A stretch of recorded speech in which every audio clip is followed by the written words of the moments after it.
There's about an hour and a half to go for the most important meeting of Prime Minister Modi's America tour. At around 8:30 p.m., Narendra Modi will be meeting American President Joe Biden at the White House. This will be their first in-person meeting. All eyes will be on the chemistry of the two leaders and the agenda that they're able to establish.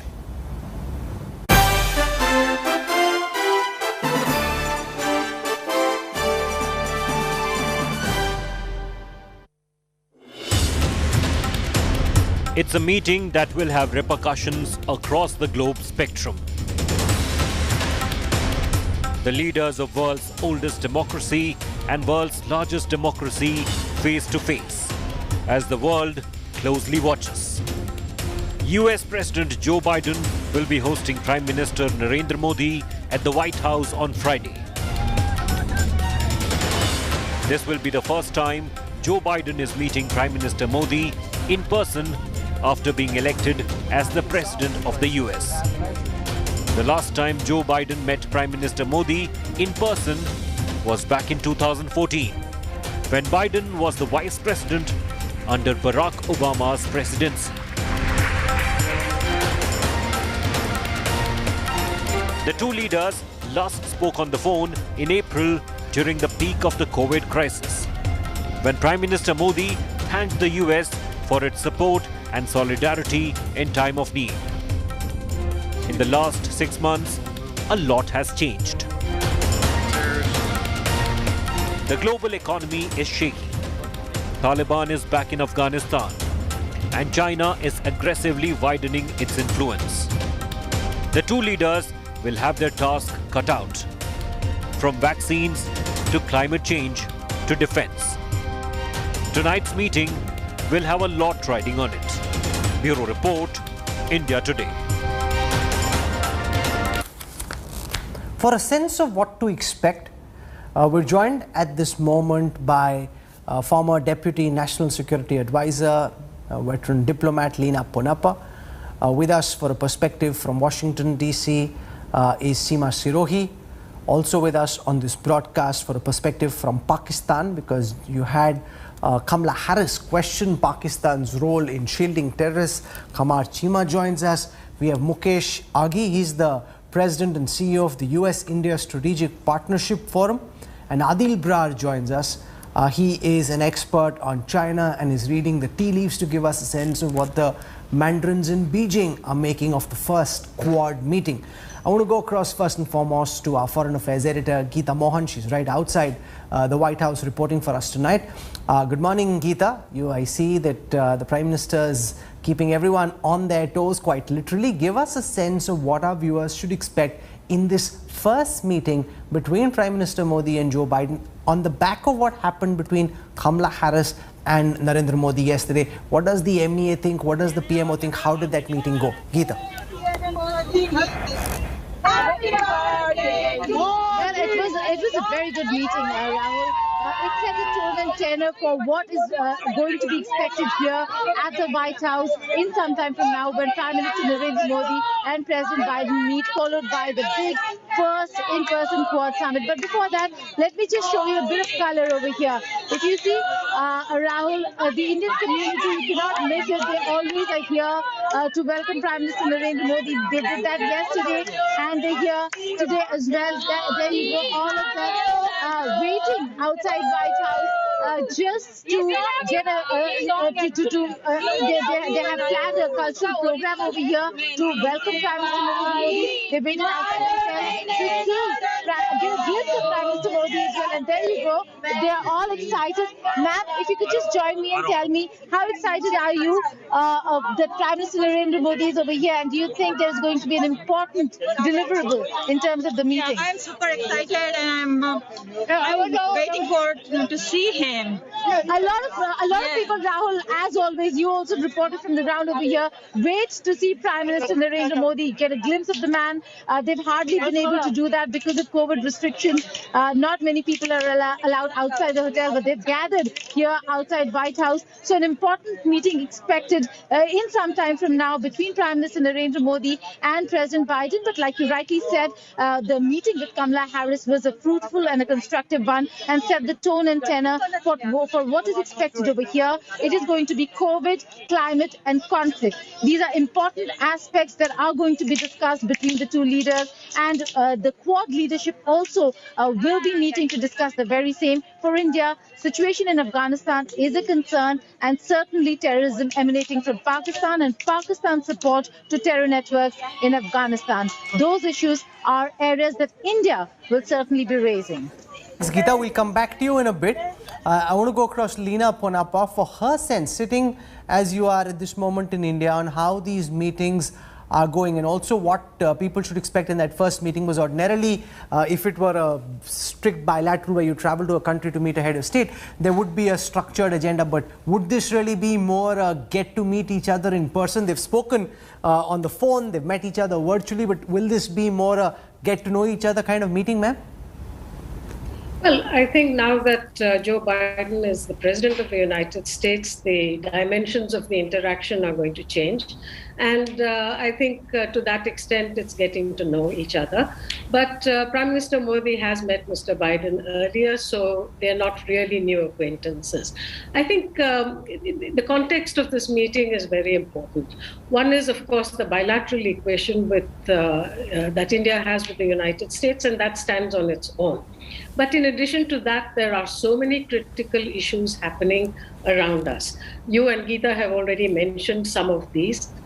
But, when we talk about Afghanistan or when we talk about terrorism, it really becomes a question of the kind of linkages that pose security challenges and threats, not just to India, but to the entire region, in fact, to the whole world. Then there is the question of the rise of China, the Quad summit that is going to take place. Until the late 90s, early 2000s, the discourse was always, how does one help China rise as a responsible world power?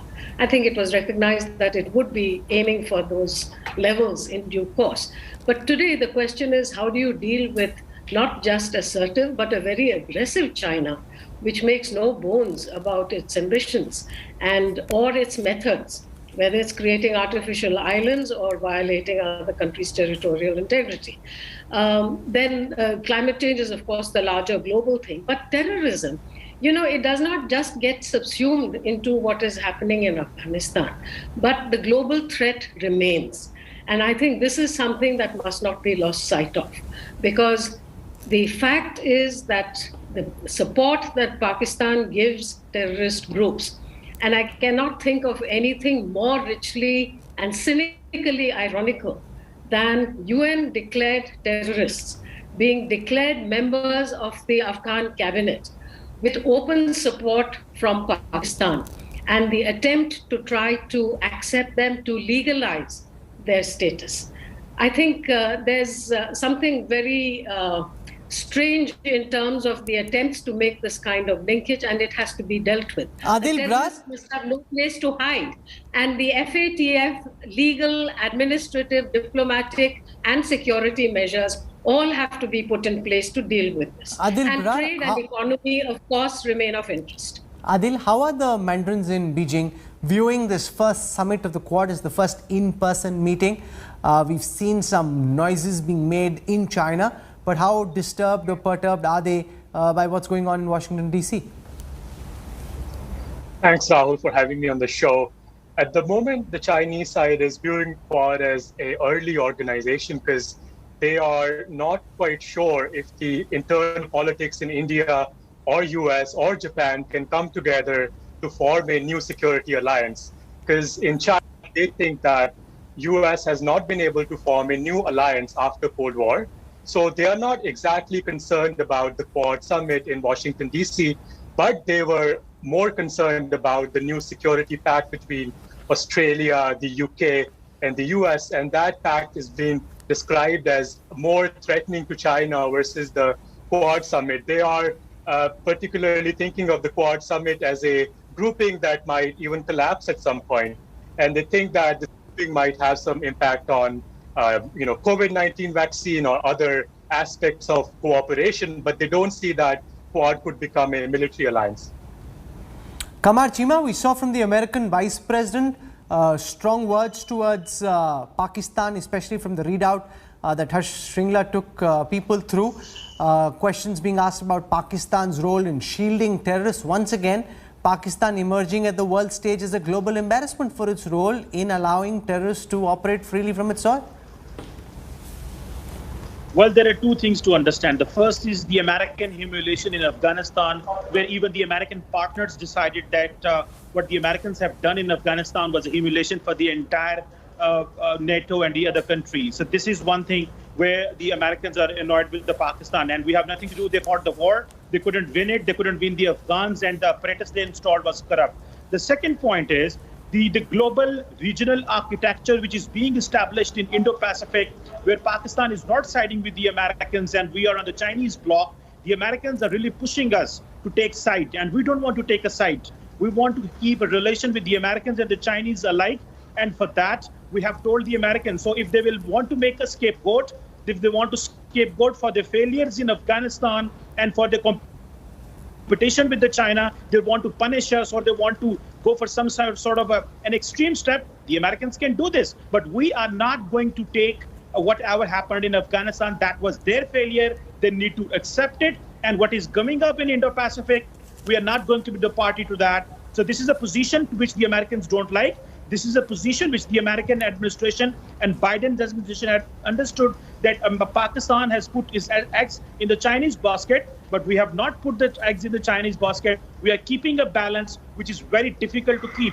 The balance which we are creating is obviously either the Chinese even don't like, the Americans don't like, but we have to keep, because for the last 75 years, we sided with the Americans, we got nothing out of it. So we don't want to take sides, and we want to tell them the reality. They need to accept the humiliation and the defeat in Afghanistan, and they need to accept the global architecture which are they establishing. India is their junior partner in Indo-Pacific, and we just can't be that junior partner. We are going to be having a balancing position.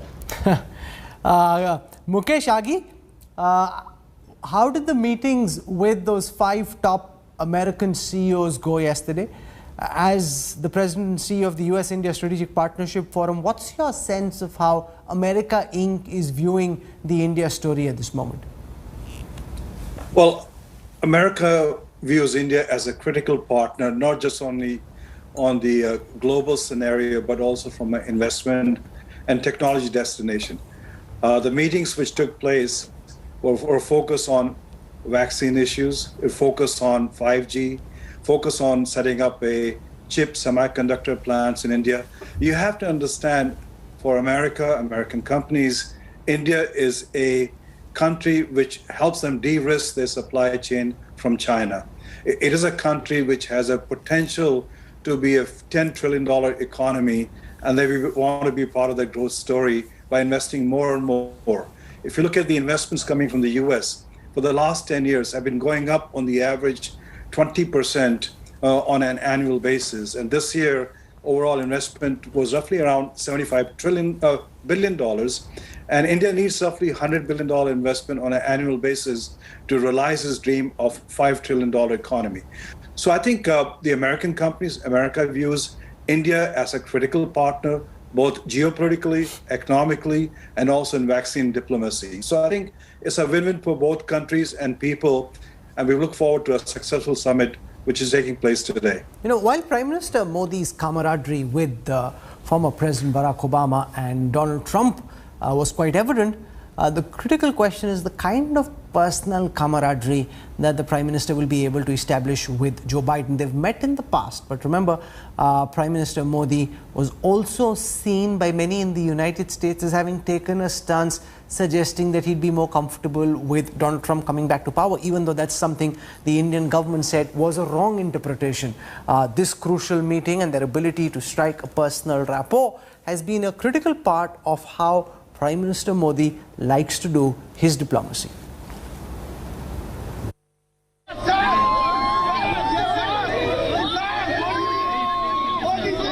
If there's one place Prime Minister Narendra Modi feels at home outside India, it would be the United States.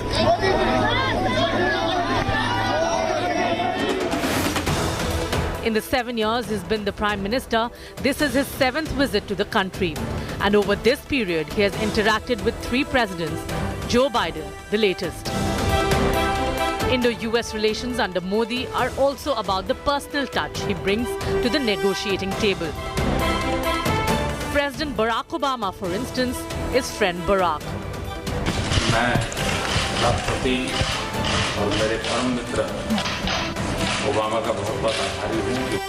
A friend to whom he personally served tea. In Donald Trump, Prime Minister Modi found another friend and ally. India carried out surgical strikes in POK after the Uri terror attack and later launched airstrikes on Jaish-e-Mohammed terror camps deep inside Pakistan in Balakot. The US under Trump stood with New Delhi. There were missteps as well, the biggest letdown being edged out of the peace talks in Afghanistan. The camaraderie, however, was too good to believe. It led Prime Minister Modi to Houston, where he, many felt, openly endorsed Trump for a second term. The words of candidate Trump, "Ab ki baar, Trump Sarkar." They even took out a victory lap in front of a thrilled diaspora. On many issues, the Biden administration may take a different line from Trump's.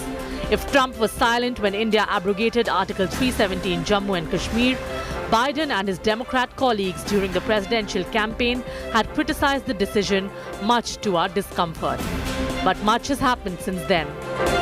The global economy is shaky after the worst humanitarian crisis since the World War.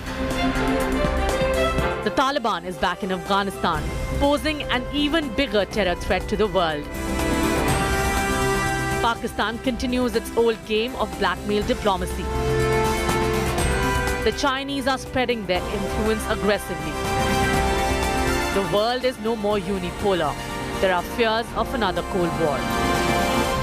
We're not seeking, say it again, we are not seeking a new Cold War or a world divided into rigid blocks. The United States is ready to work with any nation that steps up and pursues peaceful resolution to shared challenges, even if we have intense disagreements in other areas. Day 2 is going to be about the big Quad in-person summit meeting between and among the Quad leaders and the bilateral between President Biden and Prime Minister Narendra Modi, where the focus is going to be Afghanistan, counter China, resilient supply chains, as also post-COVID recovery and economic cooperation. With video journalist Yukendra Singh in Washington, D.C., Geeta Mohan for India Today. Leela Ponappa, much is said in the media and among the commentariat on the importance Prime Minister Modi lays on personal chemistry and the bonhomie that he's able to establish. Ordinarily, diplomacy between countries doesn't really work on the basis of personal chemistry, but it's been a part of the Prime Minister's style of functioning. Will it weigh at any level on the powers that be in DC that the Indian government was seen in some ways as having lent towards the Trump administration of the former president? Do you think, given how pragmatic and practical they are, all this is now in the past? Joe Biden is a veteran politician. He has served in the US Congress for several decades. He has chaired the Senate Foreign Relations Committee and, by all accounts, is a practical man. So I think politicians find their way of dealing with each other. The fact of the matter is that the US election is over. Trump has stepped down. Biden is the president, and I'm pretty sure that they will take it forward from there. Having said that, your point about personal diplomacy, certainly I think personal vibes help, but they do not determine. What determines the course of interest of bilateral ties or even regional or multilateral ties is the balance of interests that exist. I mean, this is a truism. And to the extent that the personal ties help the dialogue move along in a constructive way, they can help, but they certainly are not the determinant. Okay. Having said that, I think Mr. Biden has had an appreciation of what India means to the United States. in terms of the economy, in terms of technology, in terms of the huge contribution being made by the Indian community in the United States, and of course in terms of the current strategic concerns revolving around China, around the Indo-Pacific, and with regard to really putting in place credible and viable resilient supply chains by which the kind of dependence that grew on China gets highly reduced. Okay, Seema Sirohi is one of the sharpest observers of the India-America relationship on the Hill. She joins us now from Washington, D.C. Seema, how did the meeting between Prime Minister Modi and Kamla-Harris go yesterday? What are you picking up from your sources all across Washington? See, the two readouts were somewhat different. The Foreign Secretary briefed us and said that Kamla-Harris brought up the matter of Pakistan so moto and said about, talked about the need to curb terrorism from there and the threats to Indian security. But the readout from the Vice President's office emphasized somewhat little more about the chat they had on democracy and human rights. So different countries give different emphases on what was said, but I think the meeting went well. Personal chemistry was quite good, we were told, and she was very warm and showed him around the building, told him a little about the building, etc. So I think it was a good meeting. They checked the box on democracy, quote unquote, because that's important for the administration. But at the same time, they recognize that democracy is a work in progress. They have taken a very humble attitude lately on the issue. Okay. They're not like the old times. Like I remember when Bill Clinton was president, India would get, lectured quite often on what was happening in Kashmir and what the Indian Army was doing, etc. So second question, what's your sense of what's likely to emerge from the Joe Biden-Narendra Modi meeting? Is this really an opportunity for both leaders to meet each other in real life after the pandemic? What's likely to be the thrust and what's most likely to be the outcome?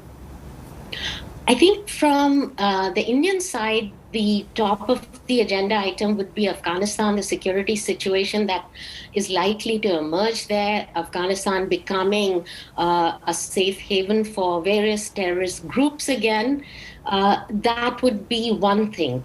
I would like to say a little bit about personal chemistry. While I agree that it's about interests and convergences that matter, but sometimes in a relationship like the one between the US and India, personal relationships can drive the agenda, as they did during George W. Bush's time.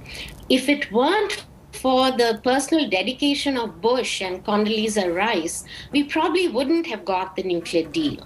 So you need personal attention, you need the bureaucracies to be driven by the political leadership. The question is how much political capital Biden is willing to put on the table for this relationship. And what's your sense when it comes to answering your same question? How important is India for President Biden in the way that he views the world at the moment?